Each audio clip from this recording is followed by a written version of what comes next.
Jangan lupa subscribe YouTube channel Metro TV News dan jangan lupa nyalakan notifikasinya.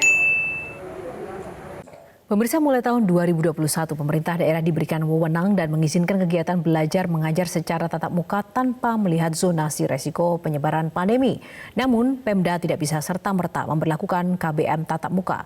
Pemda harus mempertimbangkan aspek kesehatan dan kesiapan setiap sekolah. Rekan kami Jessica Wulandari akan memaparkannya untuk Anda. Silahkan Jessica.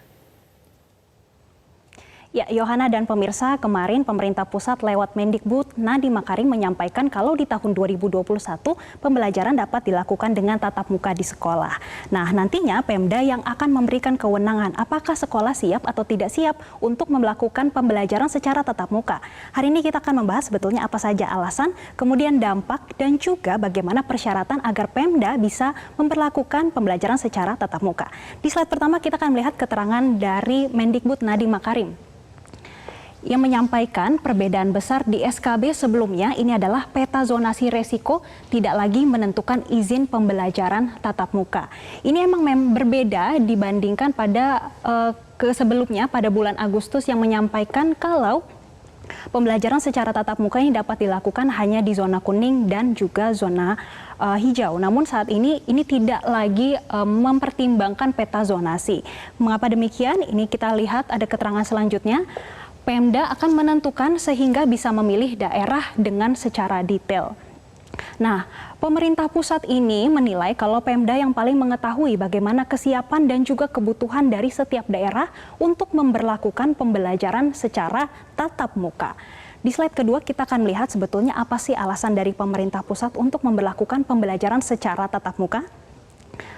Ya, Mendikbud Nadiem Makarim ini juga menyampaikan kita harus menyadari bahwa setelah melakukan evaluasi hasil dari pembelajaran jarak jauh ini terdapat dampak negatif yang terjadi pada anak dan itu satu hal yang nyata. Ini dikarenakan memang pembelajaran secara jarak jauh belum optimal. Ini dikarenakan ada dua hal. Setidaknya yang pertama karena adanya kesenjangan infrastruktur di setiap daerah. Kemudian yang kedua, ketidaksiapan dari dunia pendidikan itu baik dari siswa dan juga guru untuk mengadopsi teknologi. Namun sebetulnya bukan karena tidak optimal saja. Pemerintah juga menetapkan dua prinsip dalam pemberlakuan nantinya secara tatap muka.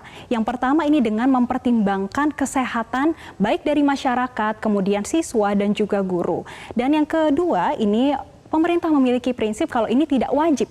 Ini hanyalah diperbolehkan dan diizinkan sesuai kebutuhan dari setiap daerah. Nah, kalau kita sudah melihat alasannya, sekarang kita akan melihat sebetulnya apa sih kriteria dari daerah yang boleh memberlakukan pembelajaran secara tatap muka. Nah, mulai Januari tahun 2021, KBM tatap muka ini dapat berlaku. Sehingga apabila sekolah yang ingin memberlakukan tatap muka, mulai dari sekarang mulai bersiap untuk beberapa persyaratan yang harus dipenuhi. Namun kalau dari sisi daerah kita akan melihat yang pertama persyaratannya, daerah harus mempertimbangkan bagaimana tingkat resiko penyebaran COVID-19 di daerah tersebut. Kemudian ini kesiapan fasilitas kesehatan dan kemudahan belajar dari rumah. Kemudian adanya kebutuhan layanan pendidikan, ketersediaan akses transportasi dan juga kondisi geografis dari daerah sendiri. Apabila ini semua sudah dipenuhi, maka pemerintah daerah ini memperbolehkan sekolah untuk mengajukan izin. Namun tentunya harus mendapatkan izin dari orang tua. Sekarang kita akan melihat bagaimana kriteria sekolah yang diperbolehkan Pemda untuk memberlakukan pembelajaran secara tatap muka. Yang pertama, tentunya harus ada ketersediaan sarana sanitasi dan kebersihan. Ini sangat penting karena terutama untuk mencuci tangan. Dan yang kedua, ini mudah mengakses fasilitas kesehatan. Apabila di lingkungan sekolah ini ada yang terkena atau terpapar pandemi COVID-19, ini bisa segera ditangani oleh fasilitas kesehatan. Dan selanjutnya, sekolah juga harus siap menerapkan 3M, yaitu menggunakan masker, mencuci tangan, dan juga menjaga jarak. Setidaknya nanti di lingkungan sekolah yang dijaga jaraknya itu setidaknya 1,5 meter. Kemudian selanjutnya sekolah juga harus memiliki termogan. Ini untuk mengecek suhu setiap karyawan dan juga siswa yang hendak masuk ke lingkungan sekolah. Kemudian sekolah juga harus memiliki pemetaan warga satuan pendidikan. Ini agar mudah untuk men-tracing apabila ada yang terpapar pandemi COVID-19. Dan yang terakhir ini yang paling penting, harus mendapatkan persetujuan dari orang tua. Apabila tidak mendapatkan persetujuan dari orang tua, maka anak diperbolehkan untuk memberlakukan pembelajaran secara jarak jauh ataupun secara daring. Sedangkan kalau orang tua mulai setuju, maka anak dapat melakukan pembelajaran secara tatap muka. Dan kalau semua persyaratan sudah dipenuhi, sebetulnya ini masih akan masuk ke dua masa. Yang pertama, ini ada masa transisi dan juga masa kebiasaan baru. Pada masa transisi akan berlaku selama 2 bulan sejak tatap muka di sekolah, dan ini nantinya akan diberlakukan sistem shifting dan juga jadwal di sekolah tidak sepadat keadaan normal. Dan selanjutnya apabila dalam 2 bulan berjalan dengan baik, maka akan masuk ke kebiasaan baru. Nah pemirsa, kalau kita sudah melihat bagaimana persyaratan dari sekolah, kita akan melihat sebetulnya bagaimana dampak dan juga harapan agar kalau pembelajaran secara tatap muka ini memberikan dampak positif gitu.